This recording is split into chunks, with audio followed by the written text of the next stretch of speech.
Good morning to all my dear students. Class 12th biology का first video आपको लेकर आ चुके हैं, जिसमें आज हम पढ़ेंगे वंशागति एवं विविधता के सिद्धांत। ठीक है, तो स्टार्ट करते हैं बेटा ये क्लास।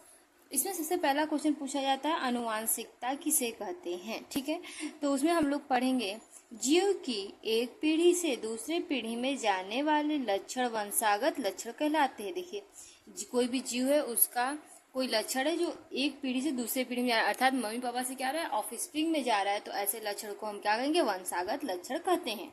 ठीक है, वंशागत लक्षणों के एक पीढ़ी से दूसरी पीढ़ी में जाने की प्रक्रिया आनुवांशिकता कहलाती है। जो वंशागत लक्षण है जो पीढ़ी दर पीढ़ी जा रहा है, उसी जो वो प्रक्रिया है उस प्रक्रिया को हम क्या कहते हैं, आनुवांशिकता कहते हैं। अगर आनुवंशिकी विज्ञान की बात करें, इसे इंग्लिश में क्या कहते हैं, जेनेटिक्स कहते हैं। तो इसका स्टार्ट करते बेटा। पूछा जाता है कि आनुवांशिक विज्ञान किसे कहते हैं। तो जीव विज्ञान की वह शाखा जिसके अंतर्गत सजातीय एवं परस्पर संबंधित जीवों की आनुवांशिक समानताओं व विभिन्नताओं का अध्ययन किया जाता है, आनुवांशिकी कहलाता है। देखिए, आनुवांशिकी विज्ञान जो होता है उसके अंतर्गत विज्ञान की वह शाखा है जिसके अंतर्गत क्या होगा कि किसी भी जीवों के आनुवांशिक समानता और विभिन्नता का अध्ययन किया जाता है। ठीक है, अब अगर हम बात करते हैं इसी में आगे, ध्यान से पढ़िएगा। आनुवांशिकी शब्द का प्रयोग सर्वप्रथम वेटसन 1905 ईस्वी में दिया था। वेटसन नाम के साइंटिस्ट सबसे पहले आनुवांशिकी शब्द दिए थे। ठीक है, 1905 ईस्वी में। ठीक है, ऑस्ट्रेलिया के पादरी ग्रेगर जॉन मेंडल ने 1866 में आनुवांशिकी की नींव रखी। देखिए, ग्रेगर जॉन मेंडल साइंटिस्ट जो थे उन्होंने 1866 ईस्वी में आनुवांशिकी का नींव रखा था। मेंडल के आनुवांशिकी की 3 नियमों का प्रतिपादन किया, और मेंडल ने आनुवांशिकी के कितने नियम, 3 नियमों का क्या प्रतिपादन किया था। इसी कारण मेंडल को आनुवांशिकी का जनक कहते हैं। इसी कारण से मेंडल को क्या कहते हैं, आनुवांशिक विज्ञान का क्या कहते हैं, जनक कहते हैं। नेक्स्ट आगे पढ़ेंगे। जीन शब्द का प्रयोग 1909 में जॉनसन या जोहानसन ने किया था। ठीक है, देखिए, जीन जो शब्द है उसका प्रयोग सबसे पहले 1909 ईस्वी में जोहानसन नाम के साइंटिस्ट ने किया था। अब नेक्स्ट हम पढ़ेंगे विभिन्नता, वेरिएशंस। ओके, तो विभिन्नता स्टार्ट करते हैं। कुछ लक्षणों में समान होते हुए भी एक माता पिता के सभी संतानों में आपस में तथा अपने माता पिता से कुछ विभिन्नता अवश्य ही होती है। देखिए, एक ही माता पिता के बहुत सारे संतान हो गए, जैसे 4 संतान हो गए, तो चारों क्या होते हैं, अलग अलग होते हैं, और वो स्वयं भी माता पिता से भी अलग होते हैं। तो ये जो अलग हो रहे हैं, ऐसे ही सगे भाई बहन में कुछ न कुछ व्यक्तिगत विभिन्नता पाई जाती है, और भाई बहन में भी क्या होती है, विभिन्नता पाई जाती है। इसी विभिन्नता को क्या कहते हैं, वेरिएशंस, यानी कि विभिन्नताएं कहते हैं। देखिए, इसमें आगे भी लिखा गया है, जब परस्पर विरोधी लक्षण वाले पौधों के बीच संकरण कराया जाता है। जब विरोधी लक्षण में कोई एक हो गया, जैसे कि लंबा और एक हो गया बौना, उनके बीच में क्या है, संकरण कराया जाए, तो उनकी संतानों में से एक प्रभावी लक्षण प्रदर्शित होते। उन दोनों में से या लंबा प्रभावित होगा या प्रदर्शित किया जाएगा, या फिर बौना, दोनों में से कोई एक लक्षण क्या होती है, प्रदर्शित होती है, तथा दूसरा अप्रभावी लक्षण प्रदर्शित नहीं होता है। ठीक है, अप्रभावी लक्षण क्या होगा, प्रदर्शित नहीं होगा। इसे ही देखिए, नहीं क्या होता है, इसे क्या कहते हैं, प्रभाविता का नियम कहते हैं। ठीक है, इसे क्या कहते हैं, प्रभाविता का नियम कहते हैं। अब देखिए, मेंडल ने यह नियम एक संकर संकरण के प्रयोग के पश्चात प्रतिपादित किया था। मेंडल ने जो ये लक्षण था, ये क्या किया था कि प्रभावी और अप्रभावी का नियम, इसको एक संकर संकरण के अंतर्गत प्रतिपादित किया था। जैसे कि अब हम आपको क्रॉस दिखा रहे हैं इसमें, जिसमें क्या है, लंबा तना और बौना तना के बारे में। ठीक है, तो लंबा तना को कैपिटल टी से और बौना तना को स्मॉल टी से प्रदर्शित किया गया है। इन दोनों के बीच क्रॉस जब करवाए तो कैपिटल टी स्मॉल टी का क्या हुआ, फॉर्मेशन हुआ, जिसे हम कह सकते हैं लंबा तना, यानी कि दोनों के ही लक्षण आए। ठीक, अब ये कैपिटल टी स्मॉल टी का सेल्फ पॉलिनेशन कराएं, अर्थात कैपिटल टी स्मॉल टी का cross capital T small T से कराएं, तो पहले गैमेट फॉर्मेशन हुआ, कैपिटल टी स्मॉल टी, देख रहे हैं F2 जनरेशन में। तो इसका जब क्रॉस कराए तो capital T small T capital T small T बना। तो कैपिटल टी क्या है, शुद्ध लंबा है, ठीक है। इसके बाद कैपिटल टी स्मॉल टी क्या है, संकर लंबा। देखिए ये दो संकर लंबे हैं। और स्मॉल टी क्या है, देखिए ये वाला स्मॉल टी जो पूर्वज होने मिले, ये क्या है, शुद्ध बौना है, ठीक। तो इससे सिद्ध होता है कि जो भी हम क्रॉस करवाते हैं उनके लक्षण जरूर आते हैं, ठीक। अब देखिए फिनोटिपिक रेशियो की बात करें तो 3:1 है और जीनोटिपिक रेशियो 1:2:1 है। ये क्रॉस अभी हम आपको करवा कर दिखा रहे हैं जिससे आपको क्या हो, इजी लगे, ठीक है। तो स्टार्ट करते हैं। देखिए इस पर एक पेज ले लिया हमने जिसमें आपको सबसे पहले हम क्या बताएंगे, कैपिटल टी में शुद्ध लंबा पौधा है, ठीक है, प्योर शुद्ध लंबा पौधा, शुद्ध लंबा पौधा, ठीक है। अब इसके बाद देखिए स्मॉल टी इन दोनों के बीच क्रॉस होगा, इसका क्या है, शुद्ध बौना पौधा,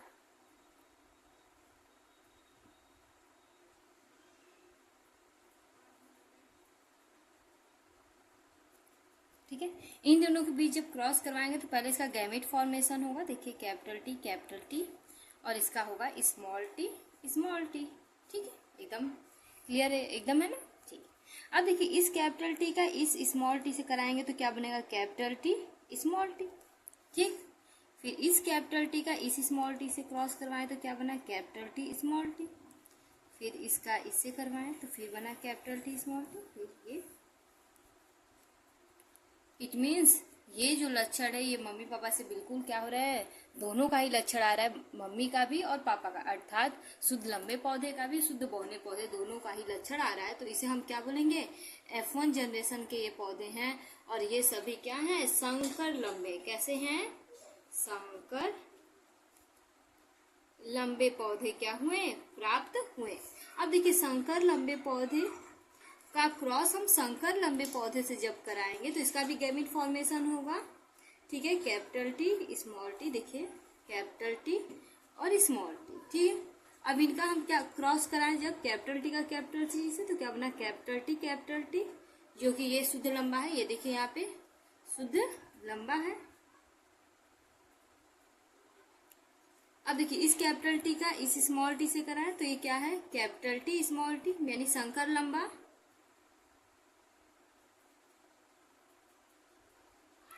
अभी स्मॉल टी का कैपिटल टी से कराया तो हम लिख सकते हैं कैपिटल टी स्मॉल टी, वरीयता दे रहे हैं कैपिटल टी को इसलिए, ठीक है। तो ये भी बनेगा क्या, संकर लंबा। अब देखिए स्मॉल टी का क्रॉस अब स्मॉल टी से कराएंगे तो स्मॉल टी जिसे हम कहेंगे, ये देखिए पेरेंट्स है ना इसके, शुद्ध बौने पौधे, शुद्ध बौने या शुद्ध बौना, क्लियर है। तो देखिए इसका अगर हम जीनोटिपिक रेशियो देखें तो लंबा सभी में है, लंबाई तो सभी में है ना, लंबे की बात करें तो सभी लंबे हैं। तो इसका है फिनोटिपिक रेशियो की अगर हम बात करें तो ये 3 लंबे हैं तो 3:1, ठीक है। अगर जीनोटिपिक की बात करें, अगर आपके इजी वे में याद करने के लिए, फिनोटिपिक मीन्स देखकर, फिजिकल, ठीक है, ऐसे फिजिकल देखकर ये सभी लंबे के कैटेगरी में आ रहे हैं इसलिए 3 हो गए और एक बौना हो गया इसलिए 3:1 का रेशियो हो गया। अब जीनोटिपिक रेशियो इसके जीन का जब हम निष्कर्षण किए तो क्या हुआ, देखिए 1 तो है शुद्ध लंबा, ठीक है, फिर 2 है संकर लंबे और 1 है शुद्ध बौना, तो 1:2:1 ये रेशियो आ गया। आशा करती हूँ आप सभी को ये समझ भी आया होगा। अब आगे हम नेक्स्ट पढ़ेंगे पृथक्करण का नियम, लॉ ऑफ सेग्रीगेशन, ठीक है, या इसी बोलते युग्मकों के शुद्धता का नियम, law of purity of gametes, ठीक है।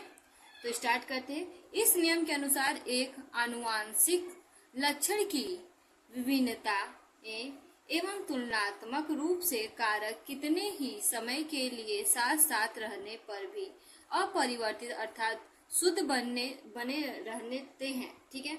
देखिए जो ये पृथक्करण का नियम है, शुद्धता का नियम है, तो 2 कारक आपस में चाहे जितने टाइम तक रह ले लेकिन वो क्या होते हैं, अपने लक्षण को कभी नहीं छोड़ते हैं, वो शुद्ध बने रहते हैं, ठीक है।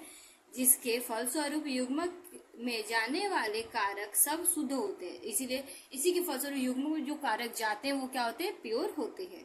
इसलिए पृथक्करण के नियम के बाद के कुछ वैज्ञानिकों ने युग्मकों की शुद्धता का नियम भी कहा।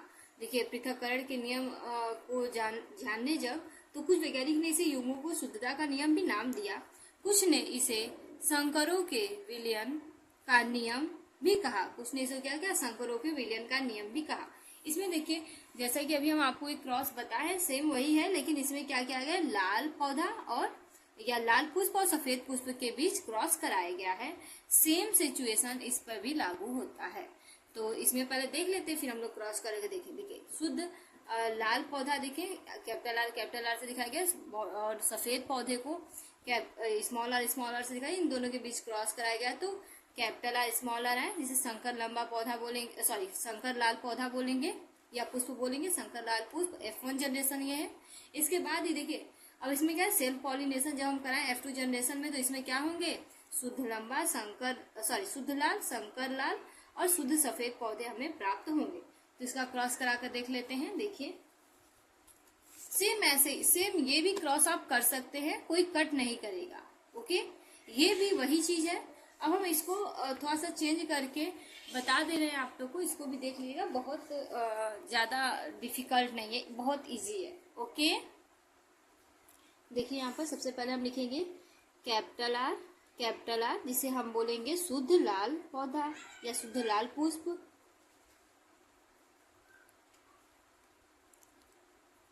लाल पुष्प, ठीक है। अब स्मॉल आर शुद्ध सफेद पुष्प, ठीक है।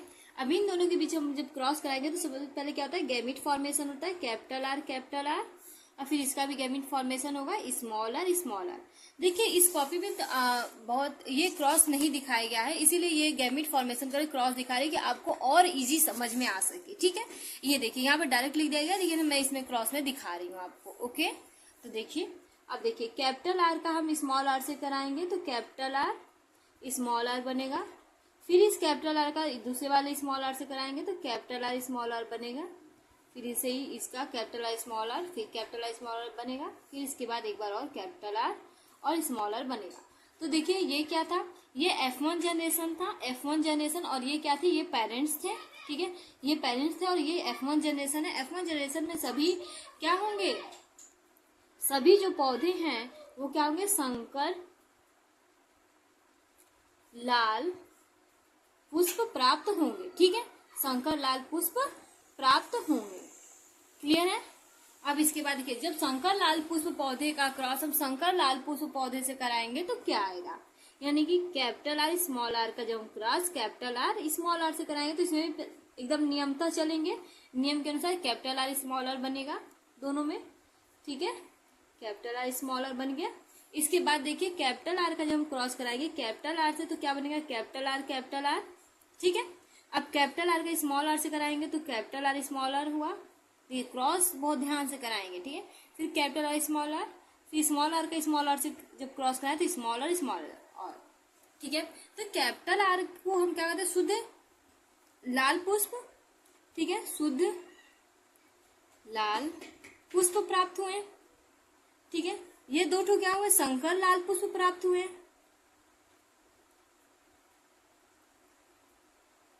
और ये कैसे प्राप्त हुए, शुद्ध सफेद पुष्प, ठीक है।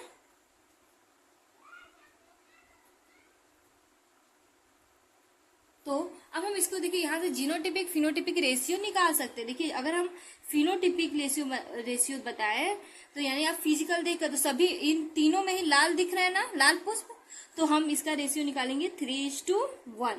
अब हम इसके जीन का जब अध्ययन करेंगे तो जीन के अध्ययन में देखिए जीनोटिपिक रेशियो को देखेंगे तो जीनोटिपिक रेशियो में देखिए 1 क्या है, शुद्ध लाल है, 2 शंकर लाल है और 1 क्या है, शुद्ध सफेद है। तो ये क्या हो गया, फिनोटिपिक रेशियो। इसे ही हम F2 जनरेशन कहते हैं, F2 जनरेशन कहते हैं। आशा करती हूँ आप सभी को बहुत अच्छा लग रहा होगा ये वीडियो, तो इसको बहुत अच्छे से देखिए और पढ़िए, ठीक है। आगे अब हम बढ़ते हैं। देखिए यहाँ पर जीनोटिपिक फेनोटिपिक रेशियो फिर वही दिखाया गया है, तो आप देख सकते हैं। नेक्स्ट हम पढ़ेंगे स्वतंत्र अव्यूहन का नियम, ठीक है, लॉ ऑफ इंडिपेंडेंट असॉर्टमेंट जिसे हम कहते हैं, ठीक है। तो स्टार्ट करते हैं। इस नियम के अनुसार 2 या 2 से अधिक तुलनात्मक लक्षणों वाले जीनों के जोड़े एक दूसरे से स्वतंत्र युग्मक में आ जाते हैं। देखिए ये जो नियम है इसमें क्या कहता है, दो या दो से अधिक, इसके पहले जो भी नियम थे इसमें क्या कहता है, एक या एक से अधिक एक लक्षण थे, लेकिन इसमें क्या है, दो या दो से अधिक लक्षण को क्या किया जाए, ध्यान केंद्रित करके और उसमें क्रॉस कराया जाएगा और युग्मक का निर्माण किया जाएगा। ठीक है, और निषेचन के समय ये युग्मक आपस में अनियमित ढंग से संयोजित होते हैं। और जब निषेचन कराया जाता है, यानी फर्टिलाइजेशन जब होता है, क्रॉस जब होता है, तो उसमें क्या होता है कि ये मतलब कि एकदम सीक्वेंस वाइज नहीं, अनियमित तरह से क्या होता है, एक दूसरे से जुड़ते हैं। इसके फलस्वरूप नए संयोग बनते हैं और इसके फलस्वरूप क्या है, नए नए पुष्प या फिर नए नए कोई चीज बनते हैं, नए फ्लावर बनेंगे। यही मेंडल का स्वतंत्र अभियोन का नियम है, इसी को हम मेंडल का स्वतंत्र अभियोन का नियम कहते हैं। मेंडल के इस नियम की व्याख्या द्विसंकर संकरण से की जाती है। ये जो नियम है इसकी व्याख्या किसे, मेंडल के द्विसंकर संकरण से की जाती है। ऐसा संकरण जिसमें दो जोड़ी तुलनात्मक लक्षण का अध्ययन एक ही साथ किया जाए द्विसंकर संकरण कहलाता है। देखिए ऐसा कोई संकरण हो जिसमें दो तुलनात्मक लक्षण का हम अध्ययन एक ही साथ करें, उसे हम द्विसंकर संकरण कहते हैं। इसमें क्या है कि देखिए गोला पीला और झुर्रीदार हरे पौधे के बीच में क्रॉस कराया गया है।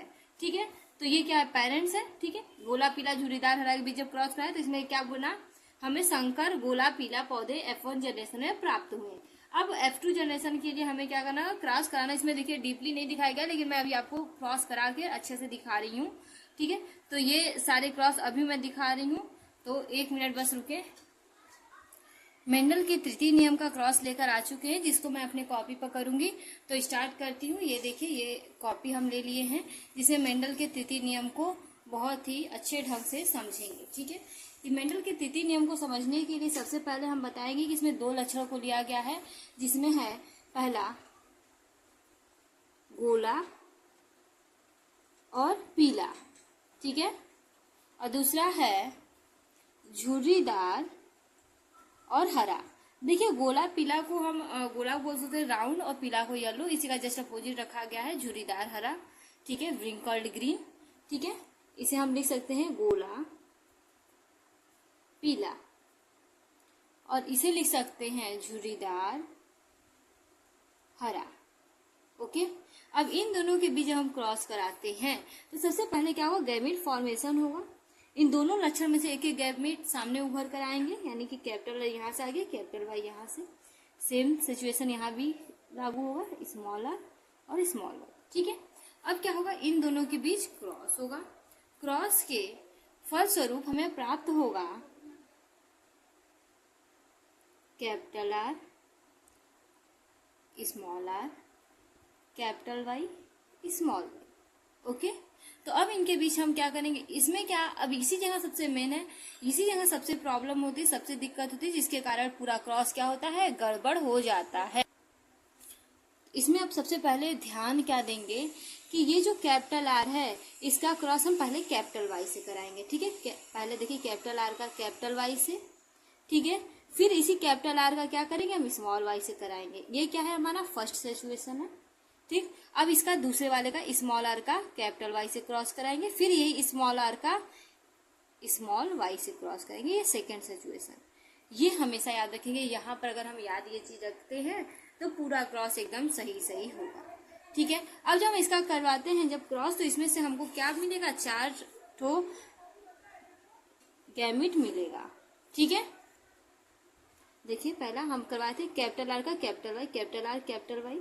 दूसरा मिलेगा कैपिटल आर स्मॉल वाई, तीसरा मिलेगा स्मॉल आर कैपिटल वाई, और चौथा लास्ट मिलेगा small r small y. Okay, समझ में आ रहा है। अब इनका, अब ये जो हमें प्राप्त हुए हैं गैमेट, इनका हम क्या करेंगे, क्रॉस कराएंगे चेक बोर्ड की सहायता से। थोड़ा सा लंबा क्रॉस है, इसीलिए चेक बोर्ड की इसमें आवश्यकता पड़ेगी। ओके, तो चेक बोर्ड बनाते हैं।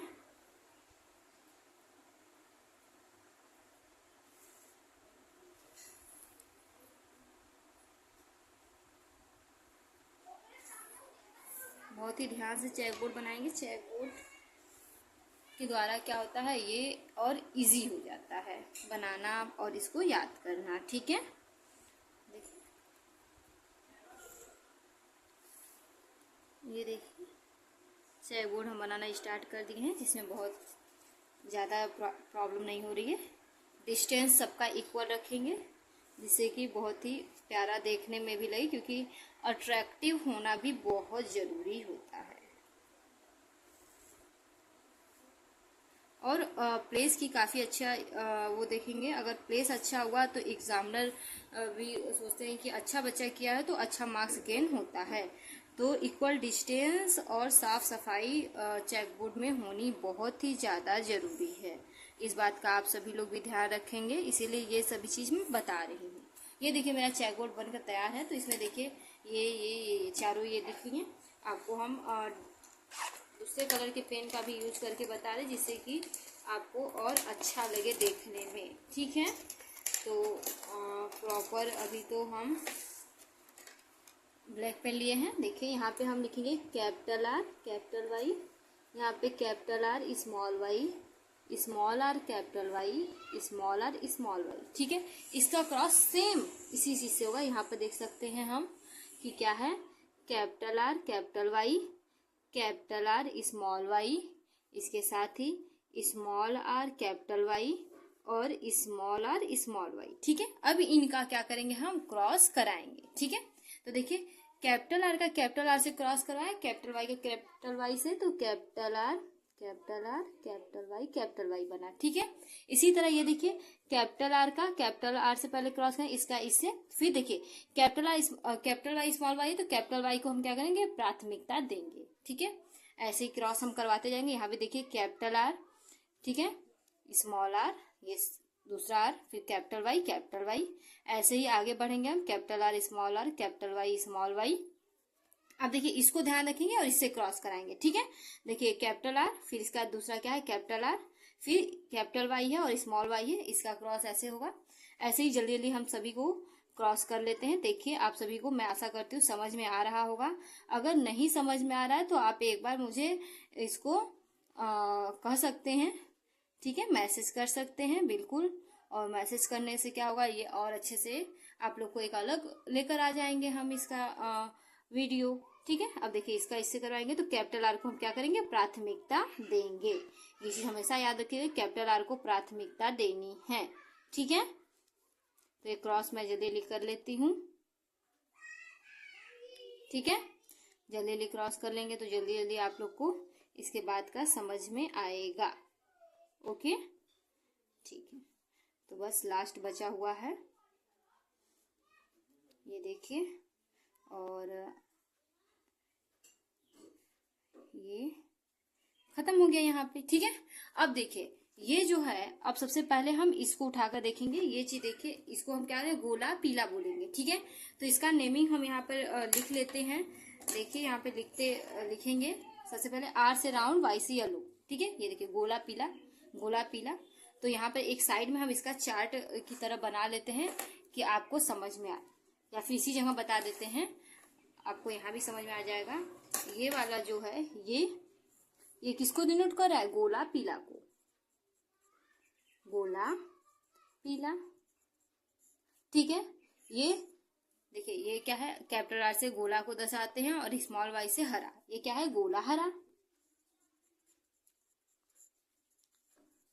इसके साथ ही ये देखिए ये क्या है, झुर्रीदार और पीला। कैपिटल वाई से देखिए यहाँ पे देखिए पीला है ना, तो हम लिखेंगे इसको झुर्रीदार पीला। ठीक, और ये क्या है, झुर्रीदार हरा, इसको हम लिखेंगे झुर्रीदार हरा। बस इसी के आधार पर इसको करेंगे। सबसे पहले हम इस चेकबोर्ड में ढूंढेंगे गोला पीला को। ठीक है, जहां भी गोला पीला रहेगा उसको हम लिख देंगे गोला पीला। ठीक है, देखिए कैपिटल आर कैपिटल वाई, जहां भी देखा हम क्या कहेंगे, गोला